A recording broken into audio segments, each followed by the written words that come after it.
Dans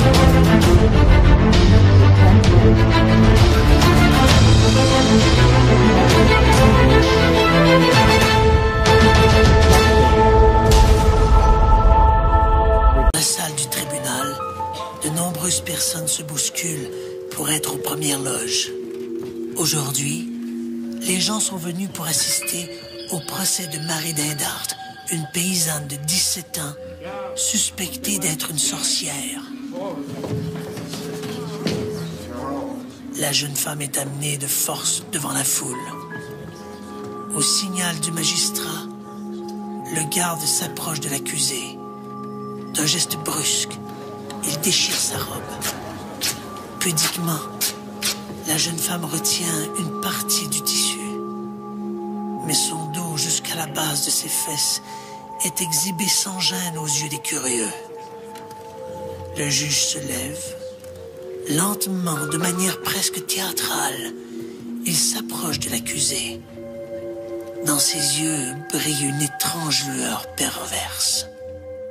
De sa main, il touche doucement la peau de l'accusé, profitant un instant de cette caresse interdite, puis se retourne vers le public.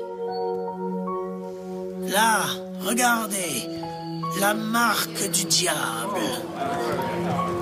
De son doigt crochu, il pointe vers une tache de naissance que la jeune femme arbore juste à la courbure du dos.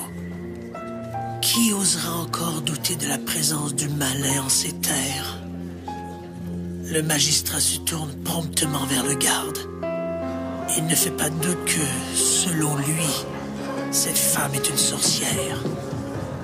Son jugement est sans appel.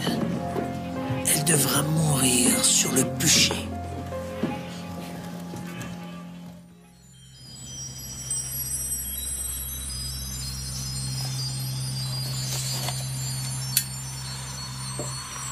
Les hommes ont toujours essayé d'agir sur leur destin. Certains n'ont pas hésité à faire appel aux forces des ténèbres, de la sorcellerie au satanisme. La magie n'est-elle qu'une utopie?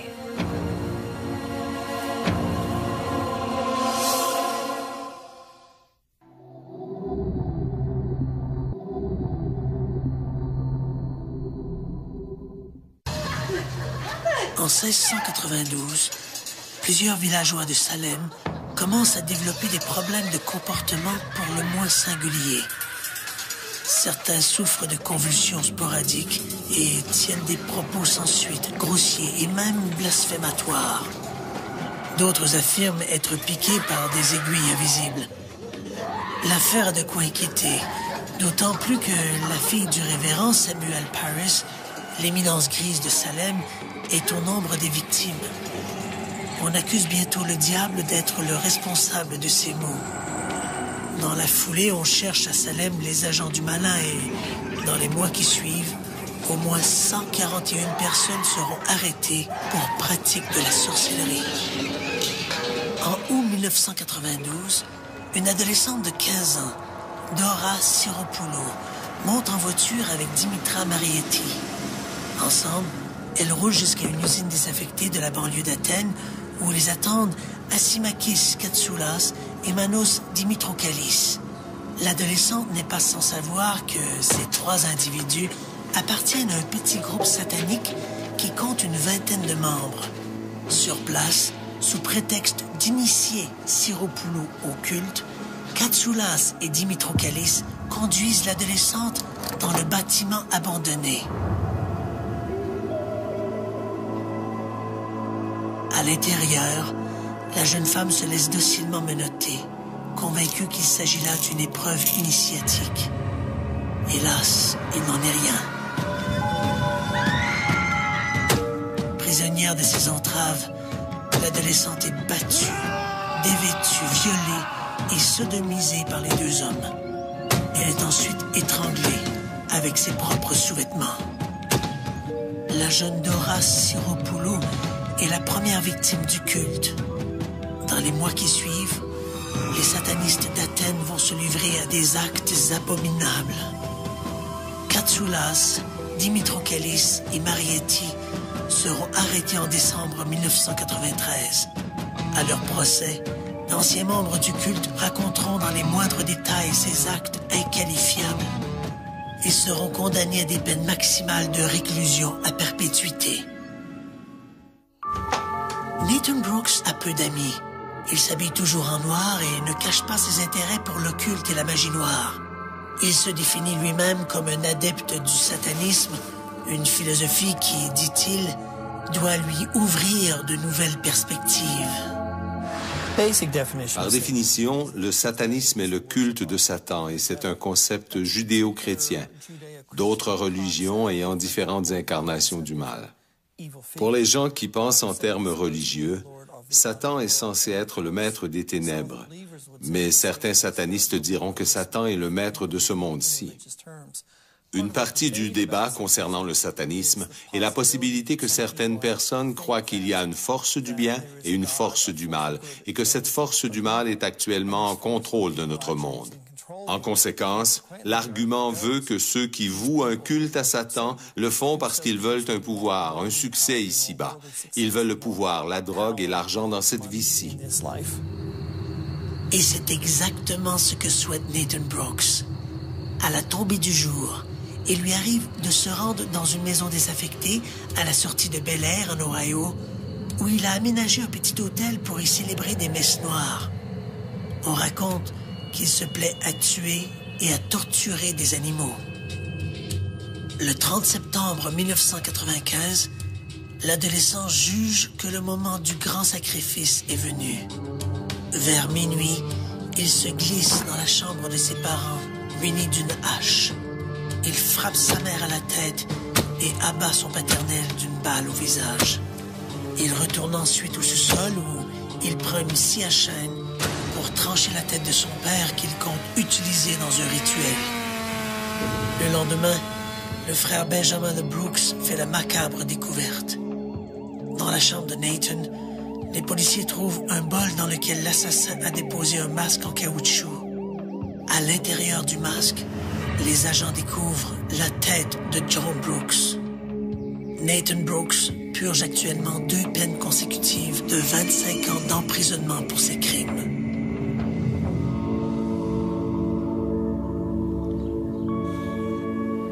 Qu'il s'agisse de sorcellerie ou de satanisme, le dénominateur commun est le diable.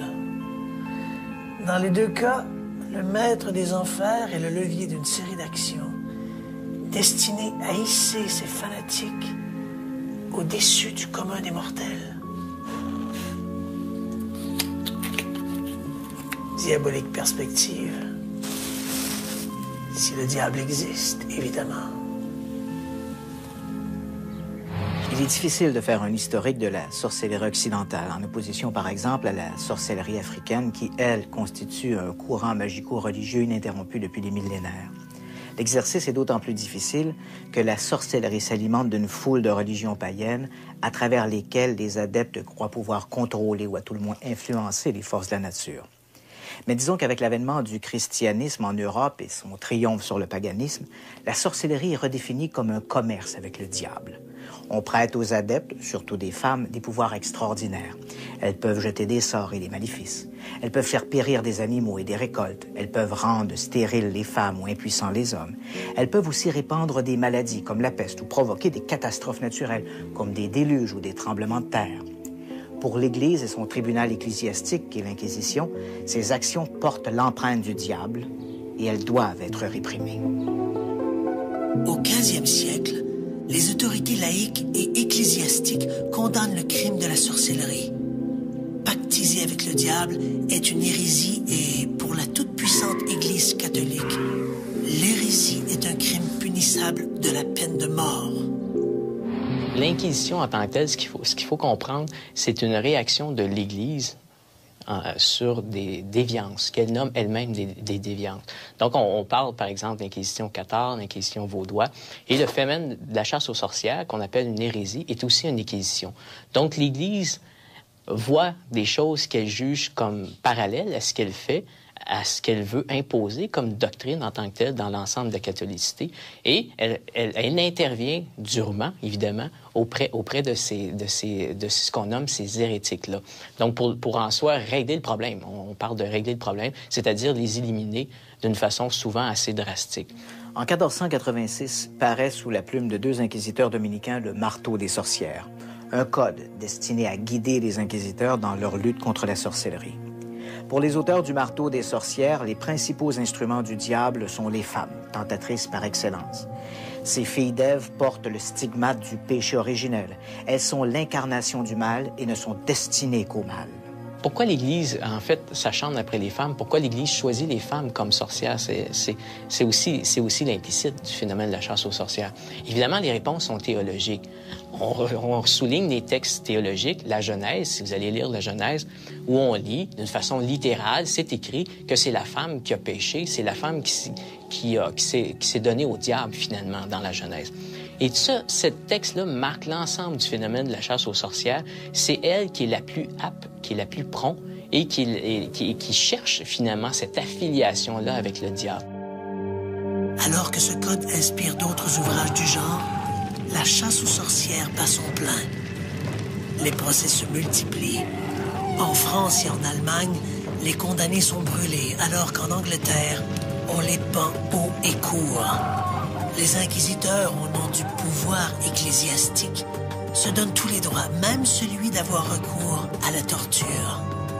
Les accusés admettent avoir sacrifié des enfants et de s'être rendus au sabbat, ces cérémonies présidées par le diable. Pire, ces sabbats sont aussi l'occasion de dévorer des enfants et de forniquer avec des démons mâles ou femelles.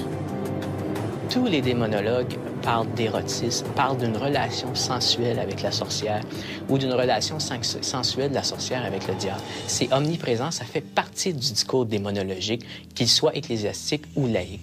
Et c'est très intéressant parce qu'il faut comprendre qu'on dénude pour la première fois la femme.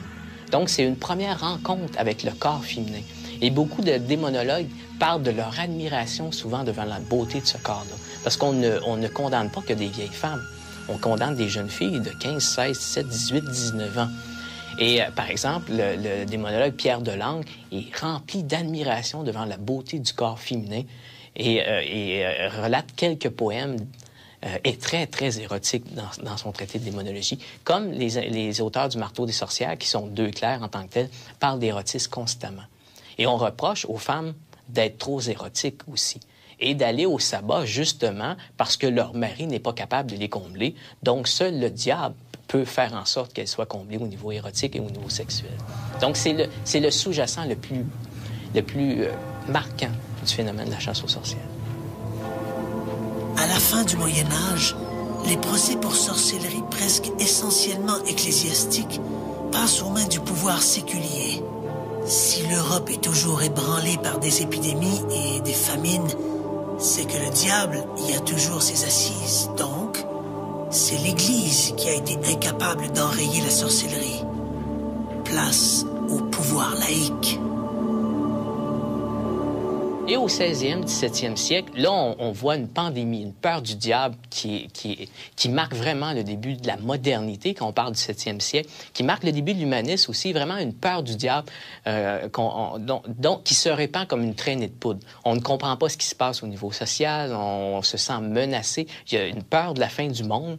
Et cette peur de la fin du monde-là, ça prend nécessairement des responsables, des coupables. Évidemment, on trouve, selon les textes théologiques de l'époque, que ce sont les femmes, les alliés de Satan en tant que tels. Et là, on parle vraiment... On reprend le discours théologique, mais c'est la juridiction laïque qui poursuit les hérétiques, qui poursuit les sorcières. Et là, on va jusqu'au 17e, encore une fois, avant que ça commence à s'atténuer. Donc, c'est vraiment 16e, 17e siècle, la grande chasse aux sorcières. Des inquisiteurs civils parcourent villes et campagnes. En 1608, l'un des plus zélés d'entre eux, le magistrat Pierre de l'Ancre, est envoyé au labour pour y nettoyer le pays de ses adorateurs du diable. Au nom du roi de France, Henri IV, de l'Ancre fait torturer et brûler des centaines de jeunes et jolies paysannes. L'inquisiteur, la première chose qu'il fait, avec l'aide des médecins qui participent à l'Inquisition, c'est de dénuder la femme, de la raser complètement et de chercher la marque du diable. C'est le premier indice. Évidemment, vous allez comprendre que sur toute personne, vous allez toujours trouver une marque. Cette marque pouvait se cacher dans l'œil et souvent on dit qu'elle se cache dans les parties honteuses. Donc, on cherche la marque et inévitablement, on trouve la marque. Et cette marque-là vient confirmer que vous êtes une sorcière, que vous avez participé au sabbat. Donc, cette rencontre des sorcières qui se déplacent d'un lieu à l'autre, où on se voue au diable, où on fait des orgies collectives et tout ça, la marque vient prouver que vous avez participé au sabbat. Et le sabbat prouve aussi que vous êtes une sorcière. Donc, c'est un cercle qui tourne en rond, finalement. Vous êtes, évidemment, sous la torture, vous allez toujours avouer quelque chose. Et vous allez avouer aussi que vous avez participé au sabbat. Pendant que Pierre de Lancre s'affaire de chasser les apôtres du diable, d'autres procès se tiennent un peu partout en Europe. En Angleterre, un certain Matthew Hopkins est chargé de débarrasser le pays de ses sorciers et sorcières. Entre 1644 et 1646, l'inquisiteur envoie à la pendaison quelques 250 personnes. À partir du milieu du 17e siècle, un mouvement de contestation commence à prendre forme, surtout dans les villes. Une certaine classe intellectuelle composée de philosophes, d'écrivains et de médecins trouve ces exactions excessives. On fait d'ailleurs remarquer que sous la torture, on peut obtenir n'importe quels aveux. Mais quelle valeur ont-ils? En 1692, éclate à Salem, au Massachusetts, aux États-Unis, ce qui va devenir le plus célèbre procès de sorcellerie de toute l'histoire. Une vingtaine de personnes sont exécutées à l'issue de procès expéditifs. L'affaire va connaître son dénouement quelques mois plus tard lorsque, sous la torture, un accusé avoue avoir participé à un sabbat où était également présente l'épouse du gouverneur, une femme d'une piété irréprochable. Le doute apparaît enfin. Ces aveux, tout à fait invraisemblables, mettent fin aux poursuites. L'affaire des sorcières de Salem va avoir un impact énorme, tant ici en Amérique qu'en Europe. On s'interroge de plus en plus sur la réalité de ces manifestations. Dans la première moitié du 18e siècle, les législateurs vont revoir l'ensemble des textes de loi criminalisant la sorcellerie. La plupart des 1604 articles en vigueur, tant ici en Amérique qu'en Angleterre, sont revus et remplacés par des mesures beaucoup moins répressives. La chasse aux sorcières tire à sa fin. Il est vrai qu'on est au siècle des Lumières et le monde civilisé aspire à un renouveau intellectuel et philosophique. La grande question, c'est le nombre de personnes qu'on a exécutées pendant la chasse aux sorcières. Dan Brown, par exemple, dans son roman Da Vinci Code, évidemment c'est un roman, il faut s'entendre, parle du chiffre de 9 millions de femmes brûlées comme sorcières à cette époque-là. Évidemment, ces chiffres-là, aujourd'hui, ne tiennent plus la route. Les spécialistes travaillent de région en région et peuvent déterminer exactement le nombre de brûlés. Aujourd'hui, on s'entend, la majorité des spécialistes, sur le nombre de 110 000 procès et le nombre de 60 000 condamnés au bûcher en tant que tel. Ce qui est beaucoup, hein, quand on parle d'une population qui est beaucoup plus limitée que celle d'aujourd'hui. Et la majorité, évidemment, ce sont des femmes. À 80 % des fois, c'est une femme qu'on accuse comme sorcière.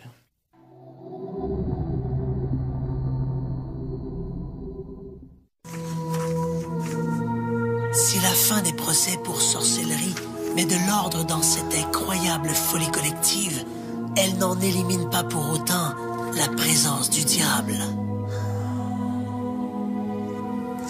Le maître des enfers va continuer à alimenter l'imaginaire sous d'autres formes, poussant même certains individus à commettre des actes abominables. Le 12 avril 1984, aux petites heures du matin, un rôdeur s'introduit dans la riche maison d'Arthur Irwin à Scarborough, en Ontario. En silence, l'inconnu fait le tour de toutes les pièces, volant par-ci, par-là quelques babioles. Au sous-sol, il tombe sur la carabine d'Irwin qu'il charge à bloc. Il remonte ensuite à l'étage et abat Arthur Irwin et son épouse Joyce d'une balle dans la tête. Il abat également leur fillette en lui tirant une décharge à la poitrine. Il retourne enfin dans la chambre des maîtres où il tranche la tête d'Arthur Irwin. Beaucoup plus tard, cette même journée, une femme téléphone à la police locale. Elle explique que son fils, un adolescent, lui a avoué que durant la journée, il avait été convié par un collègue de classe, un certain Scott Matters, à une sorte de tour macabre dans une résidence de Scarborough où gisaient 3 cadavres, dont un homme décapité. Lorsque les enquêteurs arrivent à la résidence des Irwin, ils ne peuvent malheureusement que constater l'horreur du crime. La mort des victimes remonte déjà à ce moment-là une quinzaine d'heures. Les policiers se rendent donc ensuite à l'appartement des Matters pour y cueillir le jeune assassin de 15 ans. Durant son interrogatoire, l'adolescent raconte spontanément qu'après les meurtres, il s'est rendu dans un centre commercial où il s'est fait percer les oreilles. Il avoue vouer un culte au diable et également à la mascotte du groupe Iron Maiden, Eddie.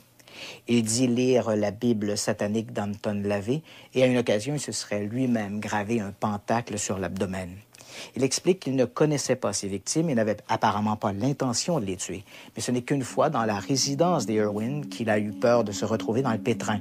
Et ce n'est qu'à ce moment-là qu'il a décidé d'abattre toute la famille et de trancher la tête d'Irwin pour plaire au diable.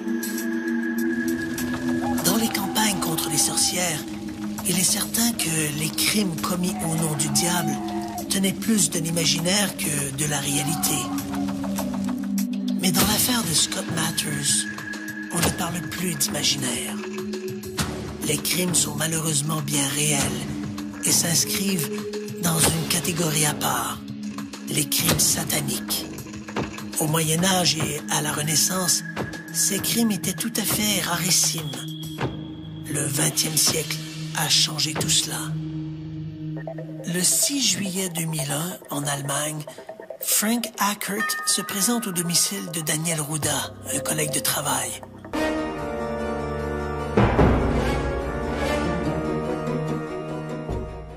Ruda l'a invité à une soirée pour célébrer son récent mariage avec Manuela, une jeune Anglaise. Les Ruda sont tout sauf un couple conventionnel. Tous deux se décrivent comme des vampires et des satanistes. Ackert a à peine le temps de franchir le seuil que Daniel Ruda le frappe à la tête avec un marteau. Il prend ensuite un couteau et poignarde le commis à demi inconscient. Il le frappe méticuleusement, comptant chaque coup, 66 coups. Manuela prend ensuite un scalpel et grave un pentacle sur l'abdomen du défunt.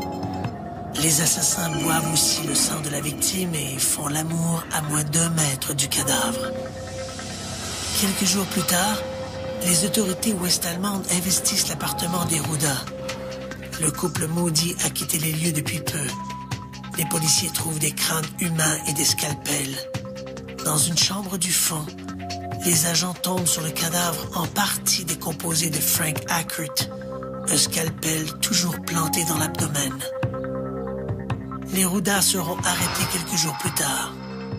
À leur procès, les Ruda ne manifestent aucun remords.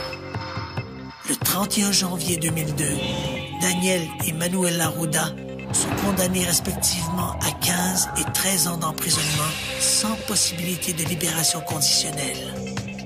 À partir des années 1970, les crimes sataniques ont apparemment connu une croissance exceptionnelle. À n'en croire la littérature, ces assassinats nouveau genre se sont retrouvés en tête de liste des préoccupations policières, devançant même la menace terroriste. Michelle Remembers est le titre d'un livre publié en 1980 qui relate les souvenirs étonnants d'une femme qui prétend avoir fréquenté et avoir été abusée par des adorateurs de Satan. Ce livre a été publié suite à la visite d'une femme chez un éminent psychiatre de la côte ouest, nommé Lawrence Panzer. Pour l'aider à identifier son problème, le docteur Panzer a pratiqué l'hypnose pour la faire régresser, pour voir si elle n'aurait pas quelques souvenirs enfouis. Elle s'est alors rappelée des séances de torture sans fin aux mains de satanistes et d'adorateurs du diable. Elle avait gardé en mémoire des images de cercles de feu tracés dans le sable et illuminés, des souvenirs de séances de grande souffrance, des images de crucifix inversés, la tête en bas, et ainsi de suite.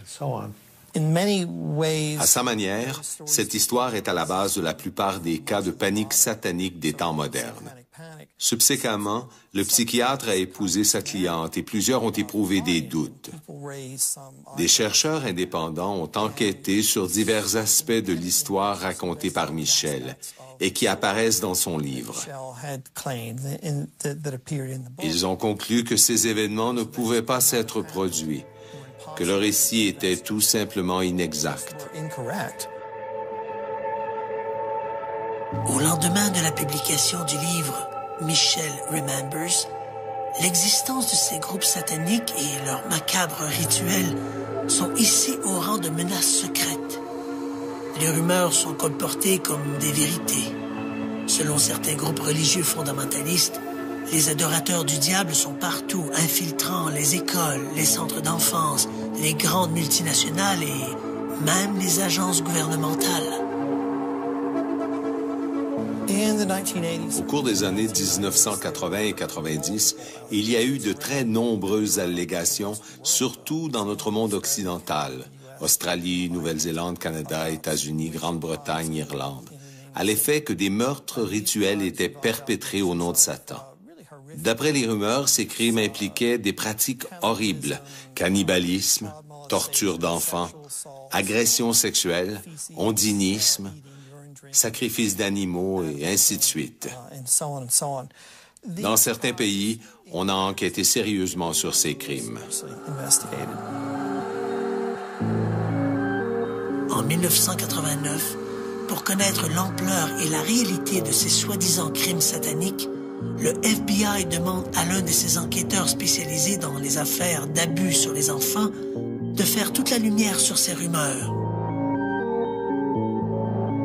Pendant des mois, Kenneth Lanning va suivre toutes les pistes, revoir l'ensemble des accusations et des allégations. Personne avant lui ne s'était intéressé d'aussi près aux activités de ces soi-disant groupes sataniques. Aux États-Unis, on compte 2 églises principales qui se définissent comme sataniques. La plus importante, l'église de Satan, voit le jour en 1966 sous les offices d'un certain Anton LaVey. Donc, personnage un peu énigmatique, mais qui retient l'attention. Donc, personnage coloré, qui va mettre en place cette église-là dans les années 1960, où ce qu'il propose, c'est l'épanouissement personnel en travaillant sur ses pulsions. Donc, et là, on est dans la contre-culture des années 1960, donc la sexualité, vraiment un hédonisme, donc travailler sur soi, et en intégrant à ça des aspects, appelons-les, un peu plus philosophiques. Et là, il va s'inspirer beaucoup d'un auteur célèbre du 19e, fin 19e, début 20e siècle, qui est Aleister Crowley. Donc, ce qu'on appelle un mage, donc quelqu'un qui a participé à différents groupes ésotériques ou magiques, ou à l'intérieur de ces groupes-là, donc on accomplissait des rituels dans une perspective justement d'accomplissement personnel. Donc, Anton LaVey va reprendre de ces thèmes d'Aleister Crowley et les intégrer à cette démarche qu'il a commencé à mettre en place. Donc, on est face à, appelons ça une église où Satan ne joue pas un grand rôle et même au contraire, Satan n'existe pas, puisqu'on ne parlera pas de force, jamais de force surnaturelle dans le cadre de cette église-là, mais beaucoup plus de force naturelle en soi que nous avons à développer. En 1969, toujours poussé par son goût du scabreux, Anton LaVey publie La Bible satanique, un guide philosophique pour tout bon sataniste digne de ce nom.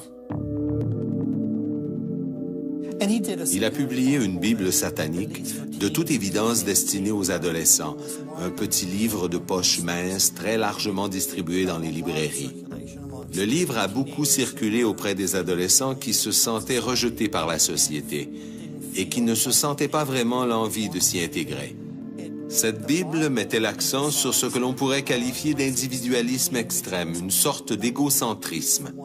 Les références au culte de Satan étaient minimales, mais plusieurs rapports indiquent que certains individus se seraient inspirés de cette Bible satanique pour échafauder leurs propres rituels.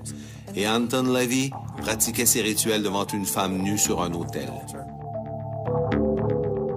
L'autre église satanique, le Temple de Seth, est une initiative d'un membre dissident de l'Église de Satan, Michael Aquino. Fondé en 1975, le Temple de Seth s'articule autour des mêmes valeurs et philosophies que celles de l'Église de Satan, à la différence que le diable est considéré comme une entité bien réelle. Lorsque le FBI commence son enquête sur les activités des groupes sataniques, l'Église de Satan et le Temple de Seth sont les premiers à se retrouver dans le collimateur de la police fédérale. Mais ni l'une ni l'autre de ces organisations ne semble impliquée dans des activités criminelles et encore moins dans ces meurtres rituels dont parlent les témoins.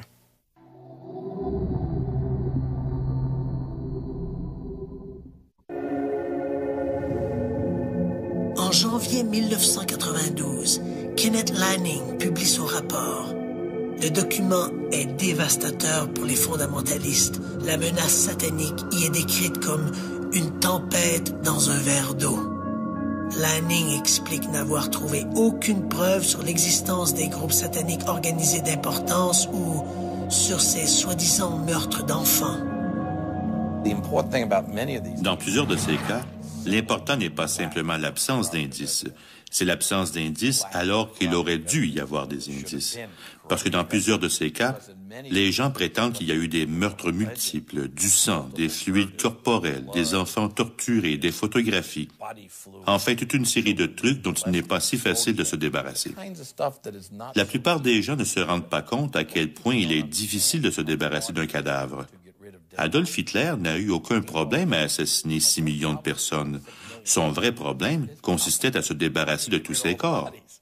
Alors, quand vient le temps de se débarrasser d'un corps, les gens ne comprennent pas qu'on ne peut pas simplement allumer un feu et y jeter le cadavre. Ça n'élimine pas le problème. Vous aurez un cadavre calciné, mais il sera toujours là. Dans la plupart de ces cas où les gens parlent de meurtre, une bonne équipe d'analyse en scène de crime peut retourner sur les lieux et trouver des indices de ces meurtres. Dans tous les cas où j'ai été impliqué, lorsque la police a fait son travail, elle n'a trouvé aucun indice pouvant mener à une preuve concluante. Dans son rapport, l'agent Lanning explique que les groupes sataniques ne sont, pour la plupart, que des groupuscules composés de quelques adeptes. Des groupes indépendants les uns des autres, sans aucune ramification et tout à fait désorganisés. Lorsqu'on fait l'inventaire de tous ces cultes-là, à la fin, il ne nous reste plus grand-chose. Et la seule chose qui nous reste de cultes sataniques, ce sont des cultes qui sont pratiqués par des jeunes délinquants qui consomment des drogues hallucinogènes, particulièrement le LSD, et qui vont mettre en place des rituels sataniques lors de tripes hallucinogènes. Donc, on ne pourrait pas parler d'un satanisme où il y a une certaine continuité, mais d'événements épisodiques de satanisme dans le cadre de petits rituels sous l'effet de drogues hallucinogènes par des jeunes délinquants. Ce qui faisait dire à mon collègue Bassimoun Tauvigny, qui est dans la chute de sa communication sur ce dossier-là, disait, hein, « Nous étions à la recherche des princes des ténèbres. Nous n'avons trouvé que de pauvres diables, » disait-il. Si certains crimes, explique Lanning, semblent en effet porter la marque du diable, ceux-ci sont généralement le fruit d'individus solitaires, désaxés et souvent plus motivés par la haine et la vengeance que par un réel désir de plaire au maître des enfers. Si le rapport de Kenneth Lanning replace le phénomène des sectes sataniques dans une perspective plus réaliste, l'impact de ces groupuscules sur leurs adeptes n'en reste pas moins dévastateur. Le docteur Stephen Kent, de l'Université de l'Alberta, connaît bien le dossier. Au cours des dernières années, il a collaboré avec les autorités dans plusieurs affaires de culte satanique. Dans les cas où j'ai directement participé à l'enquête avec la police, nous n'avons jamais eu suffisamment d'indices pour porter des accusations. Dans certains cas, toutefois, il y avait un certain niveau d'indices, à tout le moins suffisant pour confirmer certains témoignages. Le plus bas niveau est le témoignage personnel, la personne qui dit « Voici ce qui m'est arrivé ». Mais parce que les témoignages ne sont pas fiables, il y a beaucoup de recherches qui sont basées sur la mémoire des témoins. Nous savons que la mémoire est un outil parfois déficient. Beaucoup de difficultés sont rattachées au processus de perception, de stockage, puis de réactivation et d'interprétation des souvenirs. Le souvenir qu'une personne peut avoir d'un événement peut constituer un indice, mais c'est un indice très peu fiable. Dans plusieurs cas, le témoignage était corroboré par un membre de la famille. Mais là encore, on peut avoir affaire à une sorte de contamination. Dans un cas particulier, j'ai eu affaire à un témoignage corroboré par quelqu'un qui n'était pas de la famille. Une femme qui m'a dit avoir été impliquée dans le même genre de rituel. Dans ce cas précis, Nous avons malheureusement eu affaire à une mauvaise enquête de police. Mais la femme m'a donné accès à son dossier médical, de sorte que j'ai pu voir des photographies médicales de brûlures qu'on lui avait faites sur le col de l'utérus, qu'elle prétendait avoir été faites par un leader satanique. J'ai ces photos. Nous ne savons pas comment ces brûlures se sont produites, mais c'est peut-être un début de preuve. Dans un autre cas, plusieurs membres d'une même famille, d'âges différents, sont venus me voir pour m'apporter leur témoignage. Il ne s'agit pas d'un manque d'indices, mais les preuves suffisantes pour porter des accusations manquent. Chaque année, lors des solstices d'hiver et d'été, des centaines de personnes se réunissent autour de Stonehenge, en Angleterre. Tous ont fait le voyage vers ce légendaire site mégalithique pour y voir le soleil se lever entre ces immenses arches de pierre dressées selon un alignement astronomique. Parmi ces visiteurs se trouvent des hommes et des femmes habillés de longues tuniques blanches. Ce sont des druides et se réclament d'un mouvement magico-religieux de l'ancien monde celte. Les druides de l'Antiquité adoraient les dieux de la nature et croyaient en la réincarnation. Ils ont été persécutés par l'envahisseur romain qui les considérait comme de véritables sauvages, puis ensuite par l'Église qui jugeait leurs activités comme hérétiques. Malgré cette persécution, les druides ont quand même réussi à survivre dans la clandestinité jusqu'à nos jours. Mais ce ne sont pas les seuls survivants de ces chasses aux sorcières.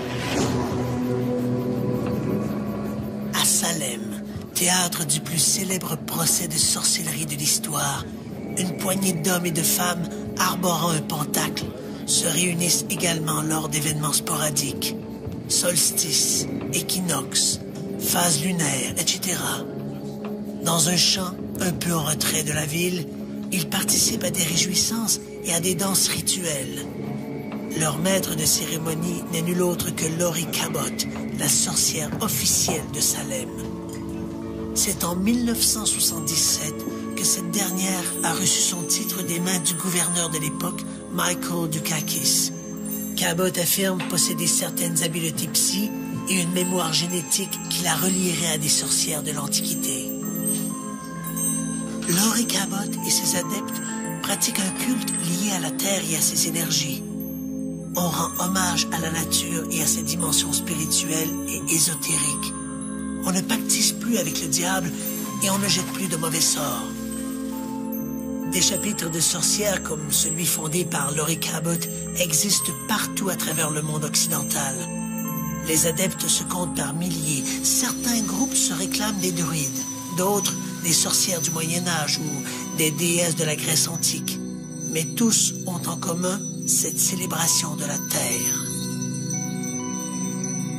La grande distinction qui existe entre ces groupes modernes occidentaux et l'image liée à la sorcellerie d'antan, c'est cette dichotomie très claire qui existe entre la pratique de la magie et le culte du diable. Si au Moyen Âge et à la Renaissance, les sorciers et sorcières étaient suspectés de pactiser avec les forces des ténèbres, cette affiliation n'existe plus de nos jours. Le culte du diable est à présent l'affaire des satanistes qui n'ont aucun lien avec les adeptes de ces cultes dits néopaganistes.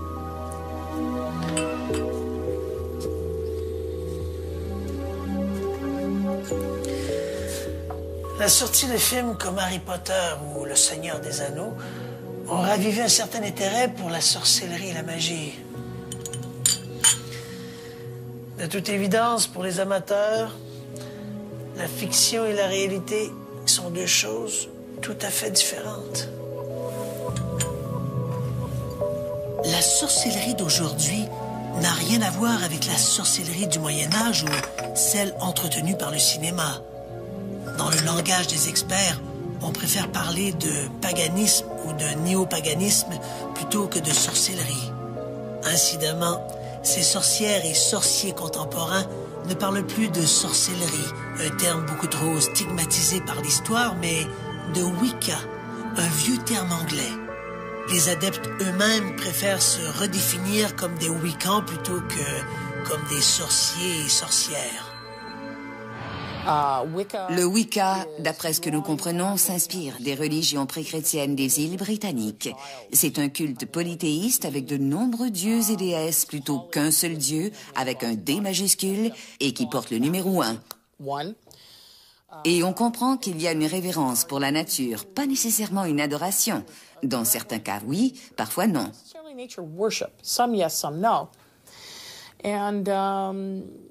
Et on assiste à certaines pratiques qui se tiennent davantage la nuit que le jour.